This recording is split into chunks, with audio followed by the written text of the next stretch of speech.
बिस्मिल्लाहिर्रहमानिर्रहीम, अस्सलाम वालेकुम। मैं हूं ईसा नकवी। ये अल्फाज ओमान के हवाले से इस्तेमाल किए गए, क्यों किए गए उस पर आने से पहले मैं आपको ये जो पाकिस्तान के ताल्लुकात हैं बड़े बेहतरीन इस वक्त अमेरिका के साथ, और पाकिस्तान की हुकूमत के जो नेक जज्बात हैं डोनाल्ड ट्रंप के हवाले से, तो डोनाल्ड ट्रंप को या अमेरिका को किस हद तक ट्रस्ट किया जा सकता है। आप सिंपल जाके 2 या 3 सवालात जो हैं वो किसी भी अच्छे एआई से या सर्च इंजन पर जाकर लिखें और आप उसका जवाब पूछने की कोशिश करें, और आप ये सवाल करें कि ओमान ने अपनी तारीख में कितनी मदद की है अमेरिका की उसके जियो स्ट्रेटेजिक ऑब्जेक्टिव्स और जो उसके सफारती अहदाफ हैं उनके हसूल के लिए। गल्फ में यानी कि जो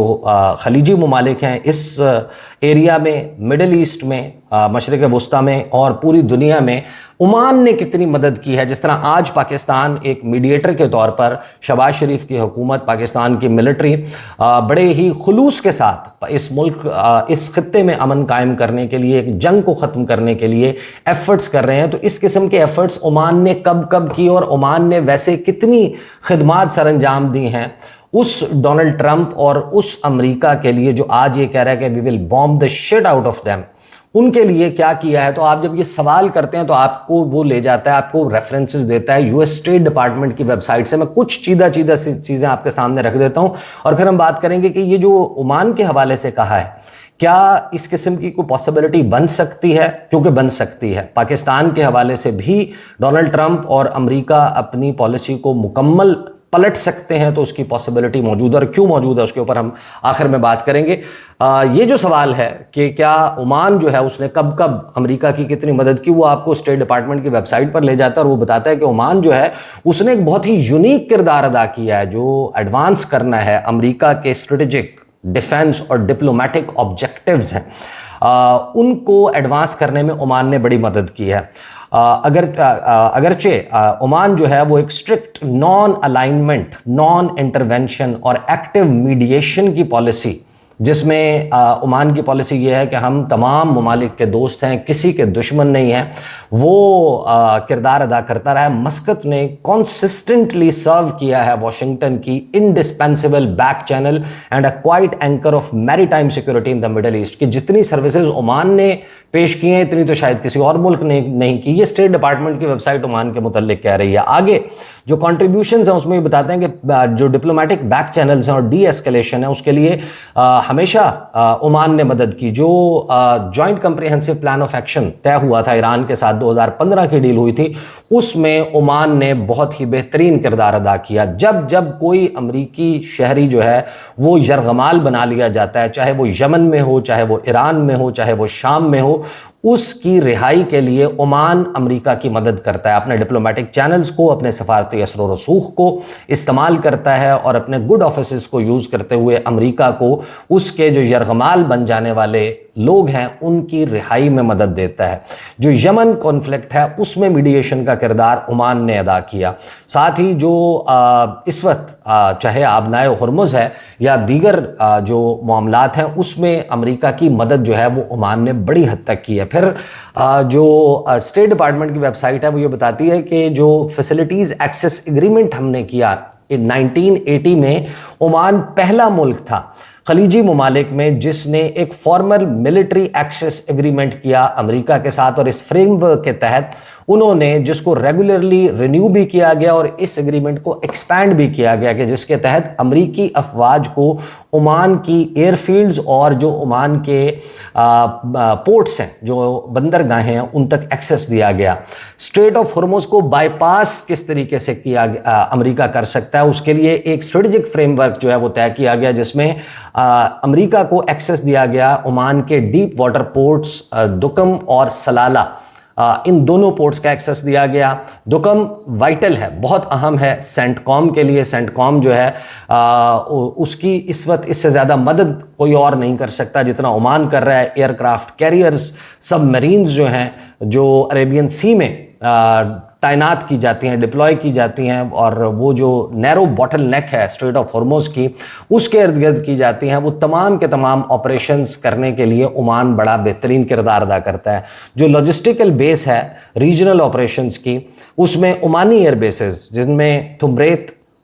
मसीरा और राफोसीब, ये वो बेसिस हैं जिनको ऑपरेशन डेजर्ट स्टॉर्म के लिए, यानी जो पहली खलीजी जंग हुई थी, फर्स्ट गल्फ वॉर 1991, उसमें ओमान ने किरदार अदा किया। ऑपरेशन एंड्योरिंग फ्रीडम इन अफगानिस्तान, अफगानिस्तान के खिलाफ जंग में अमेरिका का साथ दिया। ऑपरेशन इराकी फ्रीडम 2003, उसके लिए उन्होंने अपने अड्डे, अपने तमाम तर वसाइल जो हैं वो अमेरिका के सामने तश्तरी में रख के पेश कर दिए, यानी कि अमेरिका की तमाम तर खिदमत की ओमान ने। और जाहिर है कि ओमान भी यही चाहता था कि जिस तरह आज दुनिया के बहुत सारे ममालिक, पाकिस्तान भी ये चाहता है कि हम अमेरिका की गुड बुक्स में हों और अमेरिका हमारे साथ बेहतरीन ताल्लुकात रखे, लेकिन अमेरिका के साथ ताल्लुकात सिर्फ़ और सिर्फ अमेरिका की ग़ुलामी से आते हैं। यानी अगर आपने अपनी मर्ज़ी से अपनी एक पॉलिसी भी बनाने की कोशिश की तो आपके तमाम किए कराए के ऊपर इस तरीके से पानी फेंका जाता है कि we will bomb the shit out of Oman. ये क्यों कहा गया और इसकी वजह क्या बनी? चाहे काउंटर टेररिज्म ऑपरेशंस की बात कर लें, ओमान ने साथ दिया, मैरीटाइम सिक्योरिटी के लिए, एंटी पायरेसी के लिए, बहरी कज़ाकी रोकने के लिए, अरब इसराइली जो लाइंस हैं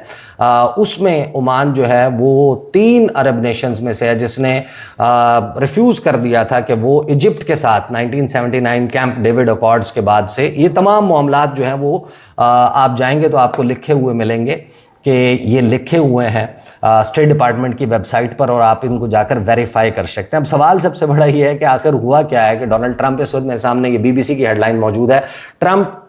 threatens to bomb US ally Oman if it gets in the way over Iran issue।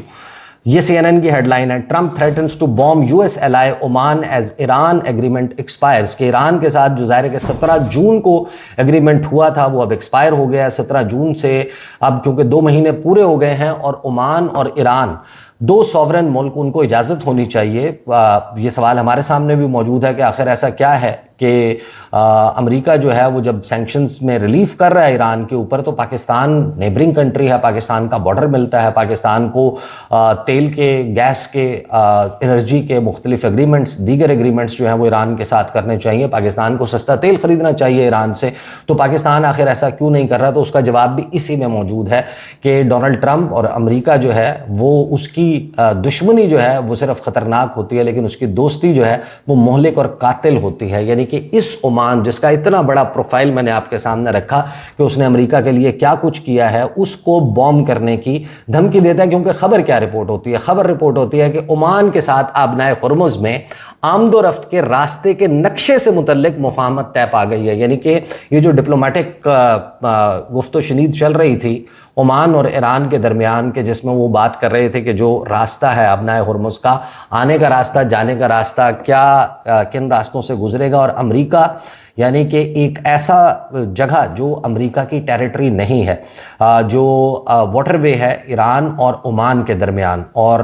UN clause जो है अक़वाम मुत्तहिदा का convention on the laws of seas, वो क्लियरली स्टेट करता है कि आपके जो टेरिटोरियल वाटर्स हैं उन पर आपका मुकम्मल कंट्रोल जो है वो रहेगा, और उसके इस्तेमाल के लिए आपसे इजाज़त लेने का तरीक़ाकार क्या होगा। उसके बावजूद ये 2 सॉवरेन मुल्क अगर उस मामले पर कोई मुआहदा करने की कोशिश करते हैं, और ईरानी हुकाम ये कहते हैं कि आबनाए हुर्मुज़ में जहाज़ रानी के मामले पर ओमान के साथ मुआहदा हतमी शक्ल के करीब है। ईरानी वज़ारत ख़ारिजा के तर्जुमान इस्माइल बकाई जो है वो तेहरान में सहाफ़ियों से गुफ्तगू करते हैं और ये कहते हैं कि आमदोरफ्त के रास्ते के नक्शे के बारे में एक मुफाहमत तय पा गई है। तो इसके ऊपर डोनाल्ड ट्रंप से सवाल होता है, और डोनाल्ड ट्रंप जो है वो फॉक्स न्यूज़ को टेलीफोन इंटरव्यू देते हुए ये कहता है कि ये जो डिप्लोमेटिक डिस्कशंस चल रही हैं ईरान और ओमान के दरमियान, तो अगर इस मामले में ओमान ने कोई भी काम हमारी मर्जी के खिलाफ करने की कोशिश की तो we will bomb the shit out of them. अब इसमें वजह क्या बनी है कि बाईपास कर रहे, अमेरिका को ये लगता है कि हमसे हटकर कोई 2 मुल्क आपस में बात क्यों कर रहे हैं, बाईपास किया जा रहा है जो हमारी नेगोशिएशंस हैं उनको। साथ ही जो अमेरिका की लेवरेज है, जो अमेरिका का कंट्रोल है, वो गिरफ्त जो है वो अमेरिका की इस रीजन पर ढीली पड़ सकती है, क्योंकि ईरान जो है अगर उस आने वाला रास्ता वो ईरान के कंट्रोल में होगा तो जितने भी शिप्स उस पर अमेरिका या अमेरिका के इत्तहादी या ईरान के दुश्मन या इसराइल, जो भी अरब ममालिक हैं, खलीजी ममालिक हैं, उनकी पोर्ट्स पर सामान पहुंचाने की कोशिश करते हैं तो वो स्क्रूटनी में होगा पासदारान इनकलाब के, और अमेरिका को ये कतन बर्दाश्त नहीं है, वो इसको अलाउ नहीं करना चाह रहा। फिर जो पीस टॉक्स हैं जाहिर है कि वो स्टॉल्ड हैं। तो इस तमाम मंजरनामे में ओमान जैसा दोस्त मुल्क, उसको डोनाल्ड ट्रंप की ये धमकी, अब सबसे बड़ा सवाल ये पैदा हो गया है कि अपेरेंटली जब हम अमेरिका की तमाम जो इस वक्त स्ट्रेटेजिक ऑब्जेक्टिव्स हैं, डिप्लोमेटिक ऑब्जेक्टिव्स हैं, डिफेंस ऑब्जेक्टिव्स हैं, उनको पूरा कर रहे हैं। जब अमेरिका ने हमसे कहा कि हम नेगोशिएट करवाएं, हम नेगोशिएट करवा रहे हैं, हम ईरान के साथ अपने गुड ऑफिस को इस्तेमाल कर रहे हैं, मौजूदा हुकूमत पाकिस्तान की मिलिट्री तमाम तरह एफर्ट्स कर रही है, हम ये सब कुछ तो कर रहे हैं। जवाब में बयानात भी दिए जा रहे हैं, पाकिस्तान की तारीफ़ें भी की जा रही हैं, फेवरेट फील्ड मार्शल जो है वो कहा जा रहा है, शहबाज शरीफ को एक ग्रेट लीडर का दर्जा जो है वो डोनाल्ड ट्रंप दे रहा है। लेकिन सबसे बड़ा सवाल ये है कि क्या ये ओमान जैसा मुल्क, जिसने इतना कुछ किया जो पाकिस्तान ने नहीं किया, इतना पाकिस्तान ने कभी अमेरिका के लिए नहीं किया जितना ओमान कर चुका है, अगर वो ओमान को ये धमकी लगा रहा है, तो सबसे बड़ा सवाल ये है कि क्या पाकिस्तान के लिए भी खतरे की घंटी बज गई है? क्या आपने जो कुछ किया अमेरिका को प्लीज़ करने के लिए, अमेरिका को खुश करने के लिए और अपना किरदार अमन के लिए, दुनिया के अमन के लिए जो है वो अपना किरदार अदा करने के लिए आपने जो भी एफर्ट किया, क्या इसके नतीजे में इस बात की कोई गारंटी है कि डोनाल्ड ट्रंप जैसा धोखेबाज, चीटर और फ्रॉड शख्स, और अमेरिका जैसा मुल्क जिसके खारजा पॉलिसी को, जिसकी डिफेंस पॉलिसी को समझने वाले, जानने वाले ये कहते हैं कि हमारी दोस्ती तो सिर्फ खतरनाक है, लेकिन अगर हमारी दुश्मनी तो सिर्फ खतरनाक है, हमारी दोस्ती जो है वो मोहलिक है और कातिल है, तो इसका जवाब है हाँ। और वो मामला तब होगा कि अब मौजूदा हुकूमत पाकिस्तान जिस दिन अपनी मर्जी से अगर ये तय करेगा कि आपने ईरान के साथ जो है वो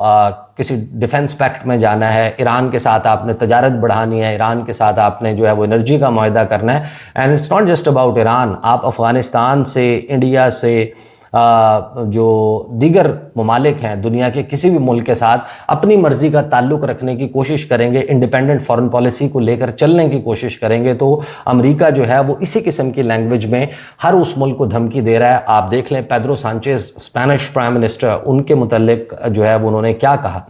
किस किस्म की ज़बान इस्तेमाल की, क्योंकि स्पेन ने इसमें इंडिपेंडेंट पोजीशन ली और ईरान के ख़िलाफ़ इस्तेमाल होने से इनकार कर दिया। जॉर्जिया मेलोनी, अगरचे उससे शिकवा ईरान को भी है, लेकिन जॉर्जिया मेलोनी के हवाले से, इटली के हवाले से किस किस्म की गुफ्तगू की। कायर स्टार्मर, उसको अपनी हुकूमत से हाथ धोने पड़े, अमेरिका जो है उसके खिलाफ हो गया क्योंकि उसने कहा था कि ये हमारी जंग नहीं है, this is not our war. फिर आप देख लें कि जो जर्मन चांसलर हैं, उन्होंने जब कहा कि इस जंग का हर दिन में अमेरिका जो है वो जलील हो रहा है, उसकी तजलील हो रही है, ह्यूमिलिएट हो रही है पूरी अमेरिकन सिविलाइजेशन इस जंग में, तो उसके जवाब में किस किस्म की शट अप कॉल दी गई। जापानीज़ प्राइम मिनिस्टर को किस तरीके से ओवल ऑफिस में, वाइट हाउस में बिठाकर बेइज्जत किया गया। ऑस्ट्रेलिया के ख़िलाफ़ क्या कहा, जापान के ख़िलाफ़ क्या कहा, साउथ कोरिया के हवाले से क्या कहा। तो डोनाल्ड ट्रंप जो है वो अपने दोस्तों के साथ जब इतना कुछ कर रहा है, तो पाकिस्तान के साथ तो वो बहुत बेहतरीन ताल्लुकात नहीं रहे, माजी को आप सामने रखें। और ओमान को जो दी गई है धमकी, ये जो नई धमकी है on the expiry of the Islamabad memorandum of understanding, that's a clear signal कि पाकिस्तान बावजूद इसके कि अपनी तारीख के आज सबसे बेहतरीन ताल्लुकात इंजॉय कर रहा है अमेरिका के साथ, ये कोई गारंटी नहीं है कि ये ताल्लुकात ऐसे ही रहेंगे। जिस दिन आप अपनी मर्जी से कोई सॉवरेन डिसीजन लेने की कोशिश करेंगे, या जहां कहीं अमेरिका को यह लगेगा कि यहां पर हमारे मफादात हल्का सा भी हर्ट हो सकते हैं, तो उनकी लैंग्वेज ये नहीं है कि वो आपसे डिप्लोमेटिकली जो है वो बात करें, दे स्ट्रेट अप से कि we will bomb the shit out of them. These are the details. अगली वीडियो में मुलाकात होगी, इजाजत दीजिए, अल्लाह हाफिज।